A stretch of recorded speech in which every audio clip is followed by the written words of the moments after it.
Hey, everybody, and what a fortnight it's been. I know, I can't believe that it's been 2 weeks since we've been here. I know. I've missed you. I've missed you too. Although We're back, though. We're back, and we've got a show for you today. We do. Actually, in that 2 weeks, I did see you because you put me through a little bit of a thing. That's right. Called a fitness assessment. We're going to talk about that. It was hard. That was pretty much the face I saw during the whole thing, although This was the face. But Looked you like I was did doing a big number 2. You did really well. Thanks. You know, and I did say to you, the main thing is that you persisted with it. You didn't give up. I appreciated that too. And you made a special phone call to tell me that after. I did. Because you didn't think to tell me at the time when I probably really needed it. You didn't look like you were going to take another thing in. So, yes, we're going to talk about that. And yeah, I'm interested to see, you know, kind of on the scale of how crap to how good where I sat. Yeah, I think the fitness assessment, it's good. It sort of makes you think about where your fitness is at and exposes, several weaknesses. I know that sounds negative, but it's not, because I think they're the things then you draw on to. I'm okay with negative. I think negative is just being real. Yeah. I'm all about being real. Yeah, so agreed. We'll do that. People get a bit hung up on it, and they think it's about failure. It's not about success or failure. It's about where you can improve. Yeah. Yeah, I'm all for that. And also Bec Hare is on the show. Yes. And Bec, we have been dangling like a little fitness carrot. But she is, but she is super fit, actually. Oh, she's mega fit. Yeah. And also very knowledgeable because she knows all about things that I get a little confused about, like macros.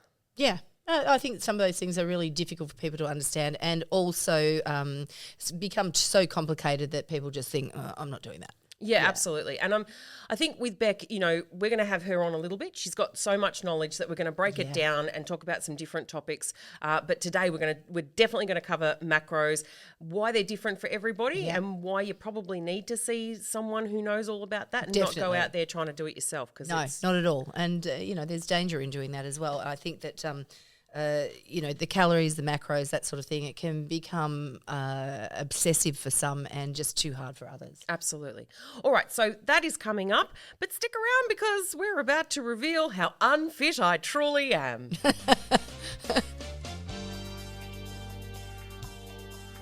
So, this fitness assessment, let's chat about it. Let's. A fitness assessment or a fitness test? Because it felt like a test. We don't like the word test. I hate the word test. I hate the word test. Everybody hates the word test. Yeah. So let's call it an assessment. Well, that's what it is. All right, it's an assessment. So I'm assuming you assessed me. I did. We did some pretty severe things, I felt. Yeah. Well, Maybe not in your world, Jules, but in mine they were pretty severe. Let's start with the first activity, the treadmill. yes, 5 minutes. 5 minutes on the treadmill. I'm not quite sure why you kept upping the speed because I felt like I had a pretty good cadence going. On level 1 and 2, we try and push the envelope a little more than that. Yeah. Right, which you did. You pushed it.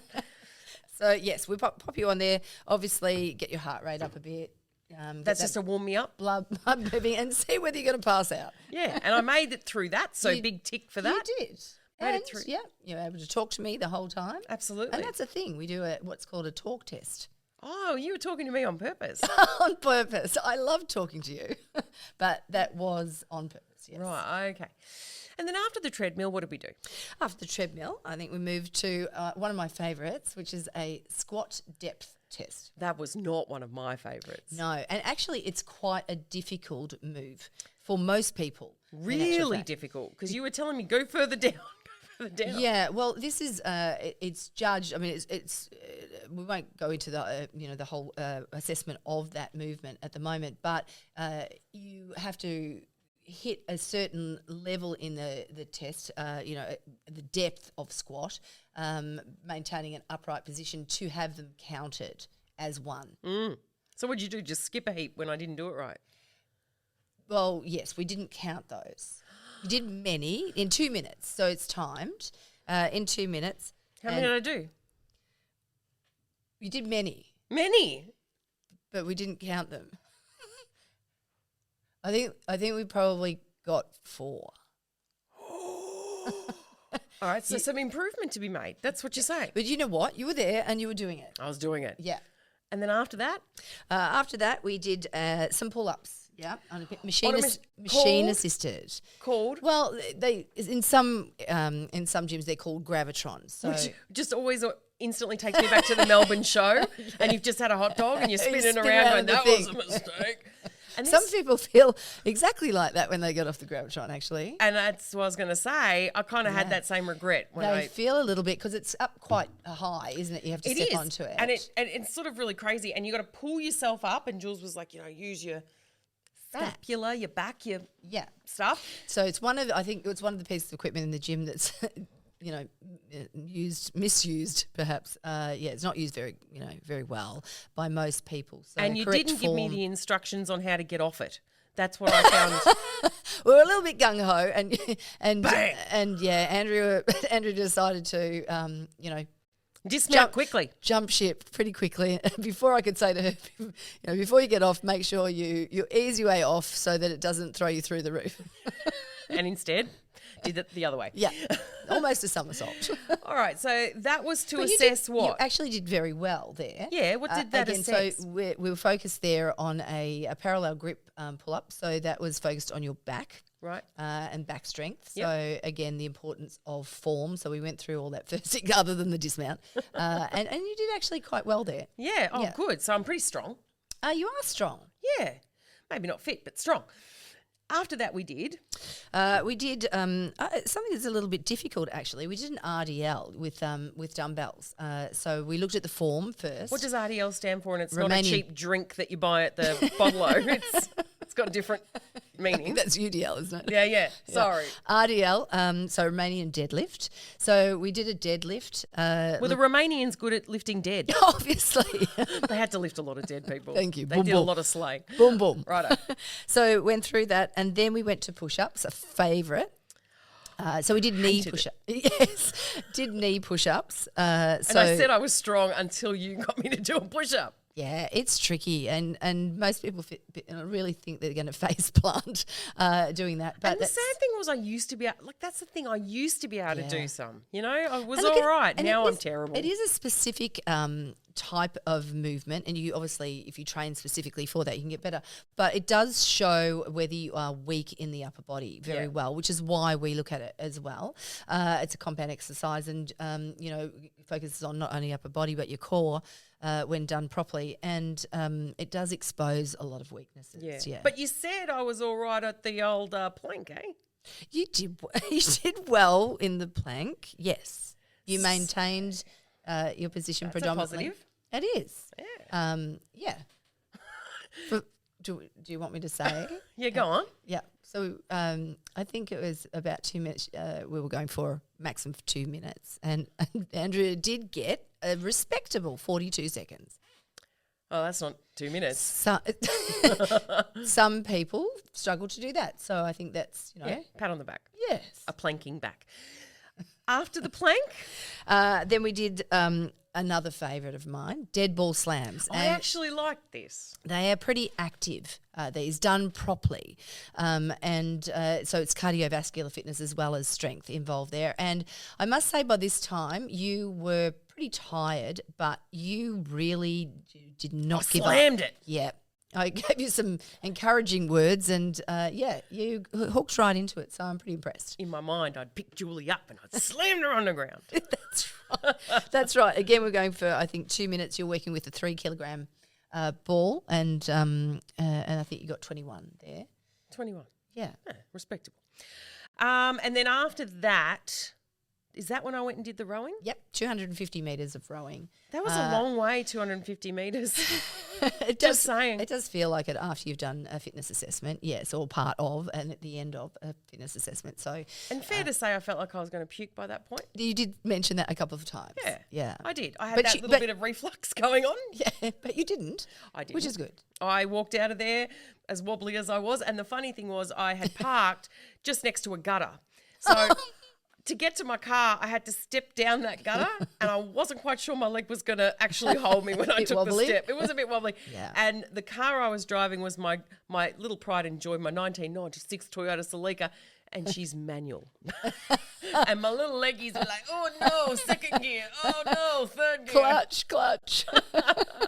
Yeah, no, I think, look, overall, as I said, it's a bit of a daunting thing coming in to do an assessment, and I take my hat off to you. You know, you approached everything. You didn't complain. You got into it. I could see that you were, you were tired, even halfway through, but you never gave up. And as a personal trainer, that is, and fitness coach, that is exactly what you want of your client, that, you know, you can see that they're pushing themselves without being, ridiculous, and really giving it a go.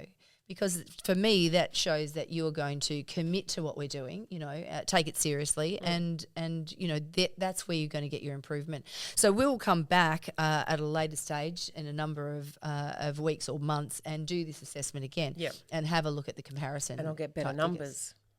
Well, one would hope. And that was the thing. And in all seriousness, jokes aside for a moment, I remember walking out and saying to you, and you don't even remember this, and I thought it was very poignant. I thought it was memorable. I said, as hard as that was, what it did do was tell me, right, I know I need to do that better. And it gave me a little inspo to be like, hey, I should be able to do push-ups. I should be able to do some of these things. 250 meters on a rower, I should be able to do that. And I think that's a really the mindset there is another pat on the back to you, which is if you've got that mindset to go, hey, that kind of kicked my ass, but I want to do that better. I remember when I could do that, so I'm going to attack it. You can either be defeatist about it, or you can use it as motivation to go, right, I want to improve that upper body, core, lower body strength, whatever it is, or all of them, hopefully, and use that as motivation to get back in there and have a go. And I think that approach, not only to the gym, but to life, is really important. So true. Like, you can just give up, or you can go, look, I'm going to take that as some data that I'm going to use, or data if you're American.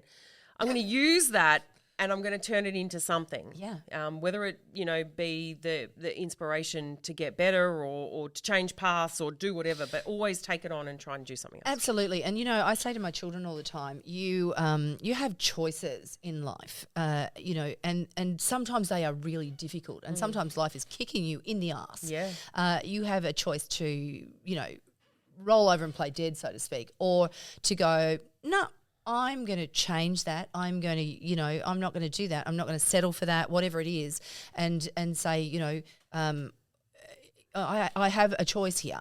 I have a choice to do it. It's not always the choice you want to make, and it's not always easy, but you do have a choice. I love that, because that's a lot how I tackle some of the things in my life. Like, I do commercial radio. That's really nerve-wracking. Public speaking is like up there above scary. Death to some people. Like, it's, it is, for some people, judgment. Like your fear of judgment. And especially nowadays with social media, where people can, that's right, they can give instant feedback, good or bad. Absolutely. Thankfully, I've not had anything negative happen to me. Please, no one get on there and troll me for fun. But, when you take on something like that, it's nerve-wracking, it's scary, it's safest to just say, nah, I won't do that. But to say, all right, I'm going to do it anyway. I'm going to do it anyway, regardless. And that's the same approach to fitness I'm going to try and take. It is scary. I'm worried I'm going to fail. I'm worried judgment. I'm worried about all those things, but I'm going to do it anyway. Yeah, I love that. And it's really important. As I said, I stress to my children all the time, you can sit back, you can do nothing. It's not going to get you anywhere. It's sometimes the easier choice, but to actively engage in something, that is where you get your wins in life, be it, physically in the gym or just in your workplace or Well, I look at you, Jules. You must have gone through some pretty shit scary sort of situations to get to where you went on a television show. You put yourself out there physically. In a small amount of Lycra. In a very small amount of with what we called butt cam. Butt cam. You know what? But seriously, and we have talked a little bit about that before. The first episode and the first few, it was both. There daunting. was elation there. It was it was like, wow, this is amazing, but yeah, scary. And then it comes back to, and I think this goes across many areas of life where you go, I don't want to make a mistake now. I'm going to be exposed. And again, I bring in social media. There wasn't social media back there, but now you make a mistake, you look a bit tired, you say the wrong thing, and you don't mean to. You're really quite exposed. Yeah, I was watching a social media post. Fifi Box, who was on Fox here in Melbourne, she was saying normally her space on social media is so positive, but she's looking great. She's lost a lot of weight. She's very fit. She's and things are coming out. People are starting to comment about that, and she doesn't want that to be part of her social media. She doesn't need to hear all that. And I think that's the thing. It's like if you start losing weight, people start to get a little conversational about it, it becomes a thing, doesn't it? Yeah, or even there's an expectation of it that, she's on, and they kind of expect you to, Yep. you think of a lot of celebrities, and I'm sure there's just such a lot of pressure, of course, to do that, And they say about supermodels, and I almost feel like I cut you off then, but supermodels have a lot of pressure on them as they age because they've been so beautiful, in their youth in the public eye. And as they get older, they put a lot of pressure on themselves. How about you? Like, you've come from a television background now. Do you feel like an extra pressure because people did see you when you were young? Everyone knew you when you were that bit younger. Is there a lot of pressure now? To be honest, and whilst that was, the relative 15 minutes of fame, so to speak, there is. They have an expectation of you to look like that still, whether it be, face-wise, body-wise, most But definitely. let's face it, you were judged on looks as well as your body and your strength. Definitely. There were, fans of your looks. And I think you have that expectation on yourself too, and it's not always healthy. I was looking at something on social media today, in fact, and one of the girls off Sex in the City has just had all the fillers removed from her face. Oh. And she was saying, I only scanned the article, but she was saying that it was such pressure, obviously, to look good and to maintain that, even if she wasn't doing that show anymore, to turn up to red carpet events, and that she was, never particularly happy in the public eye. She didn't perhaps realise it, and now just feeling like she didn't have to uphold, that the whole look, that whole, I suppose, sexy, female.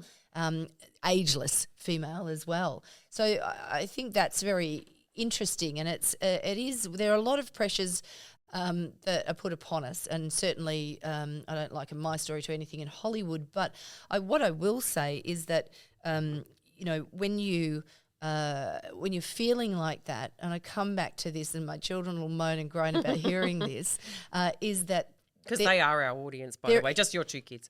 That's right.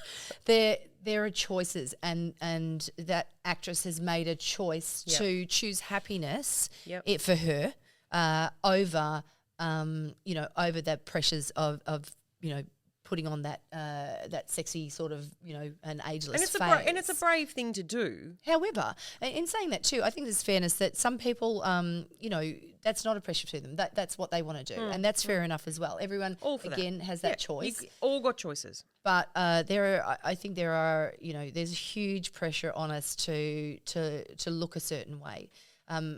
I really always encourage my clients to come back to how you're feeling. Yeah. And we talk about, weight, scales, measuring that, is important, but it's really about how you feel. If you look in the mirror and think, you know what, I actually feel better than I did a month ago, that's a great thing. And I think that would overtake the fact that, your genes are feeling better and all that sort of stuff. I think it would overtake it.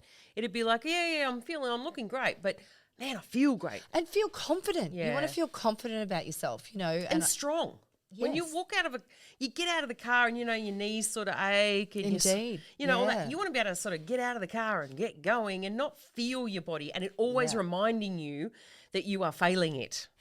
Absolutely. I think that is a really important thing, that to feel well, healthy each day, it comes down, to obviously all the things that we talk about here on the podcast. I do encourage people. I find that one of the things people complain about a lot to me, that they have headaches a lot. And it's a simple thing, I think, for obviously if you've got, something else going on. But we also talk about, hydration all the time. I find that one of the things that I wake up sometimes, I just don't feel great. I'm tired. I do push, I push the envelope a little bit with what I've got on in a day. And I find I get to the end of the day and I haven't had anything, to drink. Because it's time. You've got to stop it. You've got to think. You've got to drink. Yeah. And that comes into, and we'll talk about a lot of about this, about planning, for success as well. And that is as simple as making sure you've got some water with you, to a lot of other aspects in your life, and prioritising a few things too. Prioritise, having water. Prioritise exercise. Prioritise you at least once or twice during the day, even if it's for 30 minutes, As I think I've said before, if you can get on social media for 30 minutes, you can get on the health train for 30 minutes. Yeah, and a lot of our conversations are, you know what I saw on TikTok today? Do you know what I saw? I know. You could have dropped and given me 20. You're such a hypocrite, Julie. But yeah, no, it's 100% correct. And I know we've covered a lot there, and there's a lot to probably, delve into, but I bring it again back to making good, smart choices. Yeah, and maybe, just hearing those words, because I always know when I hear people talking about something, I always take a lot out of it and I get inspired, and hopefully, when you've passed on some of the advice that you give to your kids and other things, it rings through people's minds and they might be excited to start something too. Yeah, good. I hope so. All right, so how about we have a chat to Bec Hare? Yes. Well, I am sitting here with two beauties now, not just the one. We have Bec Hare with us, and we've been promising Bec, because Bec, you have a background in nutrition, and this is important stuff, right? It's not just about the exercise. We also need to be concerned about what's going in here. Yes, absolutely, Andrea. So how about you tell everyone, Bec, how did you get into nutrition? What did you do? How did you become qualified? Well, I did it through my own health and fitness journey. So to start off with, I was actually super overweight. I was binge eating. I was binge drinking. I was living a partying lifestyle. Wow. And I sort of had a hard look at myself and thought, something's got to change. Took it into my own hands, lost about 20 kilos in 3 months, which is ridiculous. Wow, that's crazy. It was not the right way, admittedly. Yeah. It was a lot of cardio, a lot of low calories. And then I got into the gym and I started educating myself on how I could become stronger, become fitter, just be my best self. And realistically, when I looked at it, nutrition was such a gateway, because people think, I can, work out and I'll get the body that I need. But you can't out-train a bad diet, and that's just the facts. I think everyone pretty much knows that these days, and they're trying to take control of their health and fitness and stuff like that. But a lot goes into it. It's taken me years to build up the wealth of knowledge I have. And I went in and did a nutrition course because I was a medical scientist for a while. So I love the background in science. And you're a bit of a nerd. In the nicest possible way. Yeah, so I was doing that and I thought, I've got a love for my health and my own fitness. How can I help other people? Got into nutrition and I did an accreditation for sports nutrition. Right. So that gives me a well-rounded view on your basic nutrition, but then I can also help athletes, I can help the general population. I can pretty much help anyone, and I can also do meal plans. I can go into calories and macros. Do your friends hate going out with you because you're like, you shouldn't be eating that? That's no. No, funnily enough, even the clients that I do have on board for nutrition, I sort of teach them the 80-20 rule and sort of pull the bullshit out from it and go, what is really 80-20? So, if someone's having a couple of Macca's meals a week, not the worst thing in the world, but it's I love her. Andrea. But Bec said, it's okay. It's more going into like what's in the foods that you're eating and thinking about, okay, well, how does that affect you afterwards? How is this going to affect your mindset? And like it goes so much deeper than just what you're putting in your body. Yeah. And just on that note, Bec, you said earlier that, you did that quick reduction. Yeah. And I think that a lot of people will go overboard like that. Yeah. Not to dwell on the negative, but what were some of the negative responses that your body gave to that?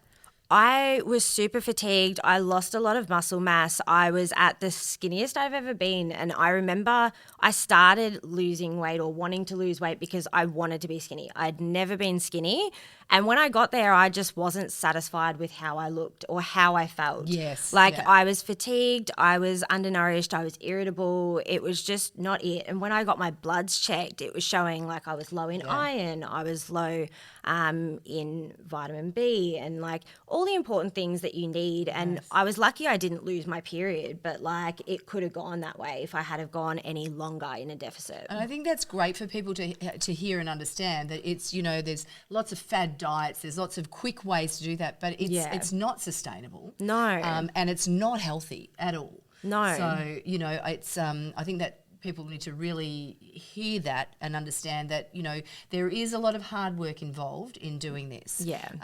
But it's something that is a real investment into your health and fitness and into your future, really. Yeah, and I think because I've been all ends of the scale, tried every yo-yo diet under the sun, like I think I really help my clients with that because I can see which phase they're at and help them with where their mindset might be at to really turn it around. Yeah, I love that. And I think that's really important, when you are engaging someone, a professional, that they do have an understanding and an investment of kind, where they've actually been through it or they just, can really identify with it. Because I think then your client will work hard for you there and understand that, and for themselves more importantly. Absolutely, yeah. And it's such a big change and so much to learn. So I always try to put it in a way that they're learning what's in the foods that they're eating, but showing them that they can eat things in moderation. They can physically have chocolate every day if they wanted. I'm the sort of person at one stage I could eat a full block of chocolate and not think anything of it. Andrea's eyes light up beside you there. Full block.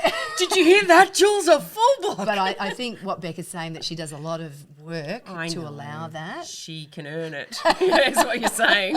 I, however, no. Yeah, like it takes so much dedication, time to learn what's in the foods, but then also like the mind power behind it and seeing yourself be like, okay, like I'm happy with 2 squares of chocolate. I can just leave it at that. Yeah. Like it takes so much time to build that up. And a lot of it, like it is a resilience really, isn't it? Yeah. And that's the thing. People start with me and they think, oh, like I want to lose weight or I want to gain muscle and I'm just going to eat that way and that's how it's going to be forever. Yeah. But your makeup and your calories are always changing. Like what you need is only right in that moment. It's always ever changing. Yes. So on that, when we talk about diet and what people need, there's that crazy word that is often used with Excel spreadsheets, but also in fitness and nutrition, macros. And we have had a chat off the podcast about it and how everybody's needs are so different. Yeah. And because everybody talks about protein, but like maybe protein's not the best thing for someone if they've got a different goal. Do you want to tell us about macros? Like what is macros and why is it so damn important? Macros are basically your makeup of calories. Right. So they all have a caloric value.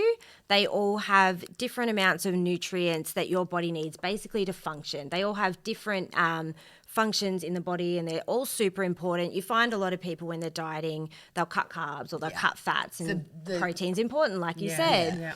Yeah. But especially for women, like fats are demonized, whereas fats actually are for hormonal health. So it's like you need the right amount for yourself again, at that point in time. And that's why it's important to have someone that knows what they're doing, that you're not just cutting out a food group.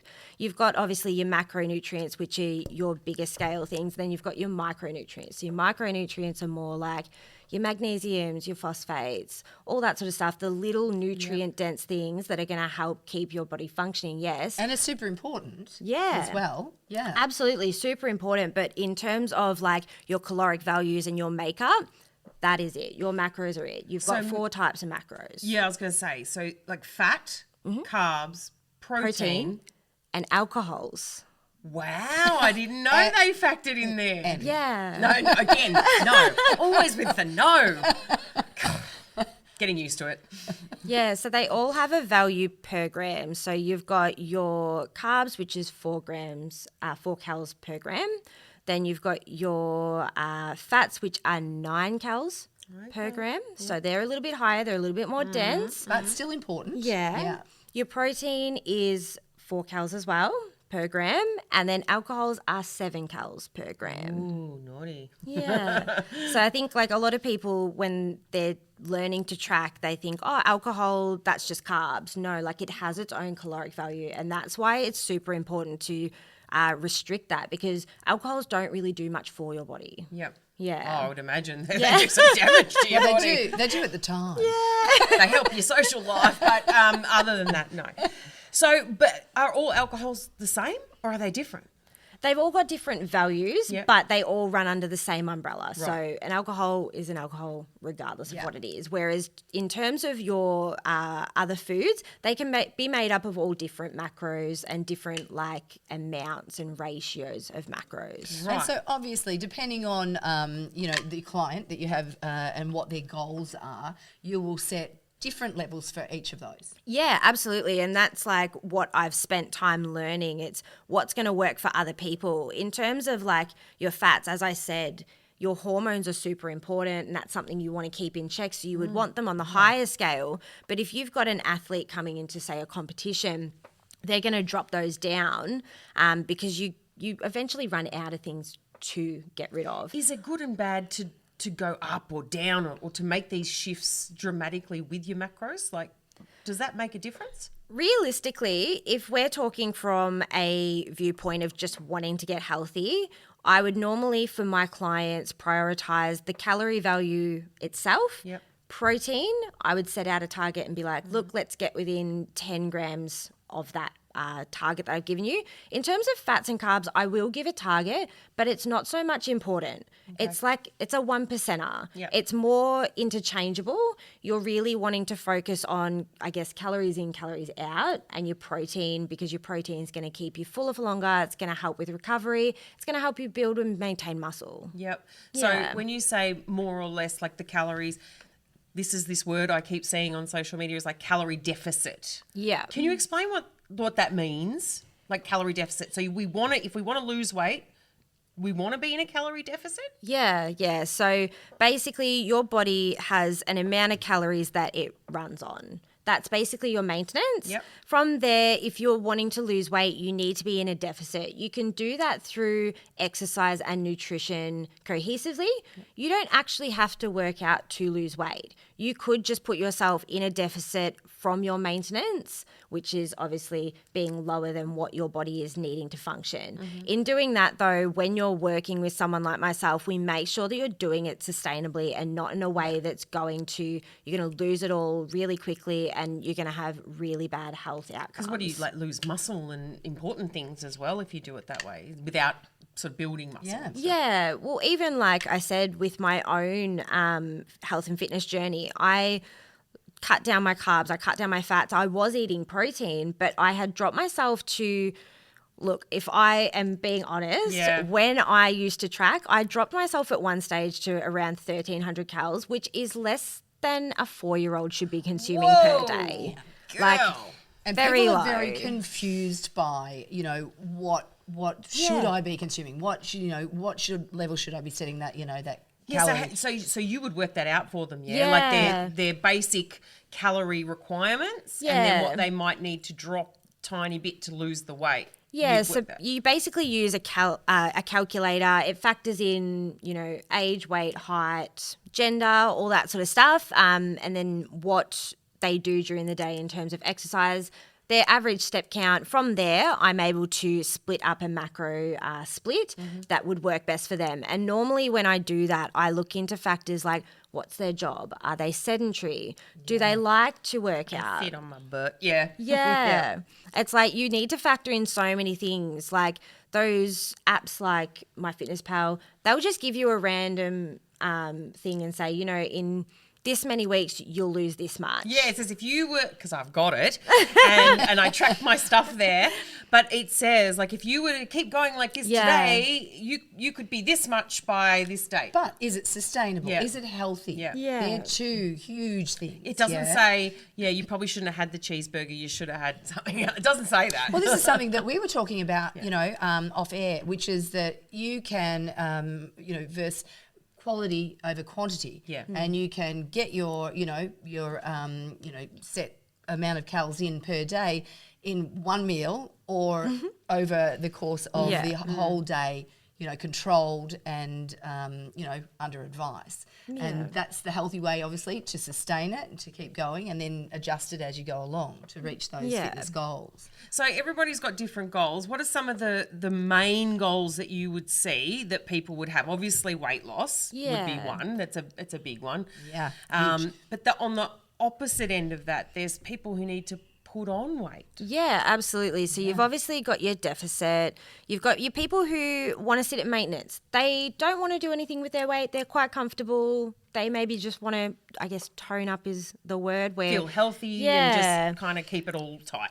Yeah, but then you've got, like you said, the other end of the scale. You've got surplus, but there's two different ways to go about a surplus. A surplus, you could just be wanting to put on weight for health reasons, or you could be wanting to put on weight in, I guess, a build is the word, where you're building your calories in a sustainable way, slow and steady, to build muscle mass or lean muscle mass rather than accumulate fat. You want to mitigate that. Right. Would that be more men you find generally that are looking to build muscle? I don't women think so these days. No, it's changing, isn't it? Women want to be very much a lot so stacked. Yeah, it's not just about being stacked.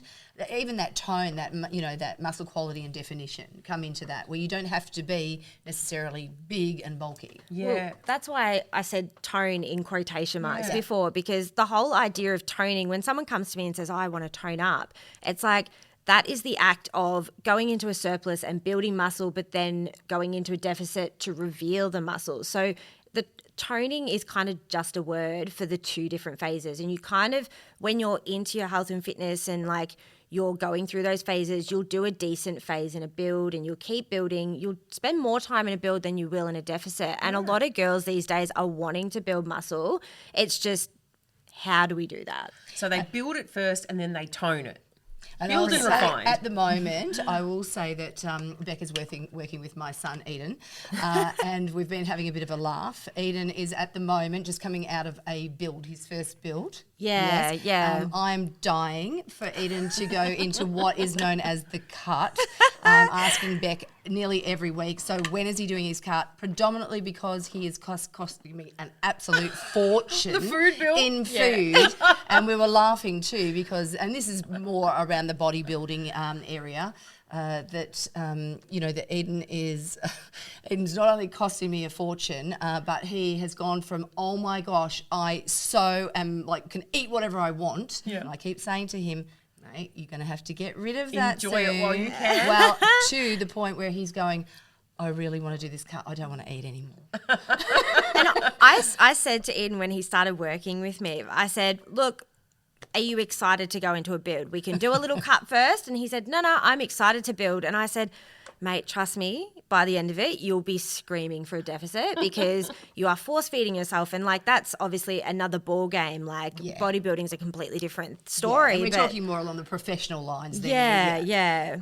But again, like that's all these different ballparks in terms of nutrition. Yeah. Like I wouldn't give Eden what I would give one of my like 30-year-old women that I've got. Yeah, Like we're of completely course. different. And even then it's like, again, circling back to hormones and things like that, I wouldn't give the same amount of fats to Eden as I would to one of my 30-year-old females, because we have different needs. And again, like that will change over time. Especially women. I mean, we go through different hormonal stages. Yeah. Like I'm perimenopausal right now, very different from when I was younger. So And that's why I think it's so important to seek out professional advice, someone who really knows what they're doing, that is, that can guide you. You don't necessarily have to stay with them ongoing, but it's so important to engage someone like Bec in your life to understand it, because it's a lot. And let's face it, for a lot of people, even this conversation is like, too much. I mean, it's too much. But if you hand it over, if you're really serious about it and you hand it over to a professional and say, help me here, it really does, they take away that complicated aspect of it where it does your head in. Some people it resonates with, I want to count it, I want to know it, I want to do it. And I think, as we've said before, then there's me, who was like... Or me. Yeah, who was like, that is kind of too much here. Yeah. Yeah, this is what I want to achieve. Yeah. Can you please just tell me what to do? Yeah, in the easiest possible way. And then it's done in a nice and healthy way. Yeah. Yeah, by people who know what they're doing. And we were having another conversation, the three of us, about, Bec's a qualified personal trainer, as am I, and but a personal trainer is not qualified to give you meal plans and extensive dietary because of advice. her nutrition. Absolutely. Yeah. She's qualified in both areas. Yeah. And so that is super important too. Yeah.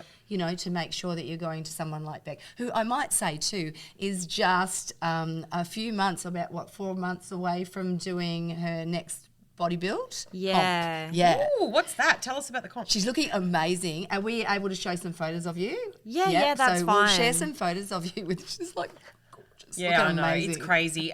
While we're talking about photos, and if you want to follow Bec on Instagram, do that, because you will see some incredible pics. Yes. Tell them your Instagram handle, please, Bec. It's at bec.hare, Hare. She's so Like modest. the Wait till rabbit. you see it. She's absolutely stunner, and what she's doing is amazing. So we'll bring you updates on how she goes. We might even go to the comp. Oh, wow. Yeah. Let's do it. They'll Yeah. just feel like a fish Really out of water, like I do embarrass her. everywhere. That'll be great. We'll But be I up am there. I'm a great cheerleader, Bec. So Yeah, I was going to say. That's what we love. I've got a big voice. Don't you worry. She'll be horrified. She'll send us to another venue. Probably.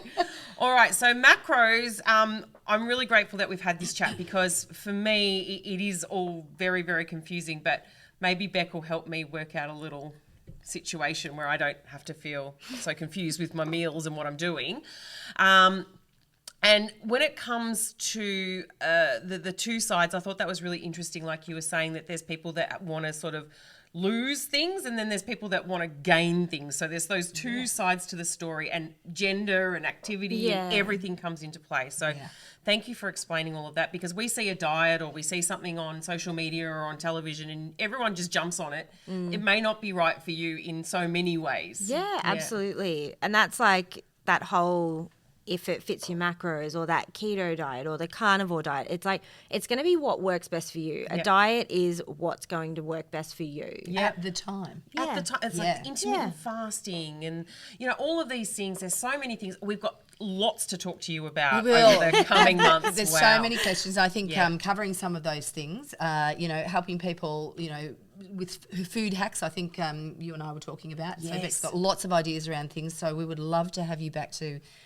sort of help people. However, as I said, don't take it into your own hands. Seek professional advice. And if you've got any questions for Bec, send them in. Let's hear them. Absolutely. Jump onto our social pages, send us an inbox or whatever, or you maybe can message Bec direct. Now you have an Instagram handle, but we would love to be able to answer any questions with Bec that you have around nutrition, because it's probably a question that somebody else has as well. So it'll be useful. Yeah. Awesome. Thank you so much for coming on. Now, No, Bec, thank before you. you go, Yes. if there was one thing, Andrea's been dying to ask you this question. asking for a friend, if there was one thing that you could give me as a piece of advice to try and get myself healthier on the road to losing weight and healthier, keep underlying healthy, what would it be? What should I start doing? I would always say to start with either keeping a food diary or tracking your food. So started. Yay, I'm on track. So with those tracking apps, like it's not the be all end all. Sometimes people don't like to get into the nitty gritty of it. So that's why a food diary is great. It just sort of gives you a plain outline of the food you have been consuming. And then from there we can make tweaks. We can sort of look at, where we can optimize. And you'll also find without meaning to, you start eating healthier because you're actually physically writing it down for someone to see. And someone's going to look at it and go, you did not eat that in one day. Yes. And I think too, that doesn't mean that they have to do that for the rest of their lives, does it? No, not at all. Like a lot of the time I will educate people towards not tracking at all and just intuitively eating. But I think it's a real skill and it's quite helpful to have when you start to start tracking or looking at what you're eating just so that you can get an idea of what you are consuming in your day and where you can optimize. And so you can look at it and go, hey, did you know that particular food? Because some people have the wrong ideas about food and what they think they're eating is healthy. And it's not, like a muesli bar. Oh, no, they could be the worst things in the world. From sugar, what I'm told. all that stuff. Yeah, absolutely. So that's a really good tip. And I am on that MyFitness app and it's got a great little barcode scanner and it just puts it in nice and easy. So tick for me, Jules. Did I get a tick? Yes, and we'll make sure that you have done that so that we can present Bec with that. Yes. And we'll have a look at it. Yeah, looking forward to that. I've been pretty honest too, so. You've been too scared to go through drive-through, you're telling me. I know, I bought sushi rolls instead of a cheeseburger. I love it. Good for you. Step forward. Yeah. Thanks so much, Bec. We look forward to talking to you again. Thank you. Thank you. How good was talking with Bec? Oh, she's fabulous, and I can't wait to extract more of her knowledge. That's one way to put it. But yeah, there's so much more, detail that we can go into there, and I think with that life experience behind her. Yeah, and if people have questions, as we said, please let us know and we can put them to Bec and have a chat in one of our chats with her. Yeah. And coming up next week, we have got a new What's the Gym? Well, in fact, we've got two. What the gym? Double. Two. And it's going to be a lot of fun. So please make sure you join us for that. We're also going to be talking to a nutrition supplement expert. Is that how we call them? Well, we can call him that, yes. Yeah. He certainly knows his stuff. And I think I want to shine the spotlight on protein, not just for, muscle building, lots of different types. And we can talk through both the science and the necessity for it. The who, the what, the why, all that stuff. Indeed. And we're going to stop talking about my fitness journey for one show and instead talk about yours. Yay! I mean, you're well and truly on your journey, but we are going to have a day in the life of Julie Saunders, and I cannot wait. What are you doing? What are you eating? What are you training? What are you doing? Lifting? What are you doing? Yeah. I don't know. How do you talk to gym people? I don't know. Yeah. Not like that. Not like that. Yeah, so we'll have a look at, what some of my day looks like as far as, from nutrition to training to just the general chaos of chaos life. That is Julie's life. She's a busy lady. But we look forward to that. And please make sure you're following us on socials because we will drop a few little bonus things on there from your day. She's going to do some selfies and vids. I hate doing that. Don't like the word hate, but that's pretty She's going to do a great job. I feel it in me waters, Jules. Okay. All right, so 2 weeks' time, let's make a date. We'll see you back here. See you then.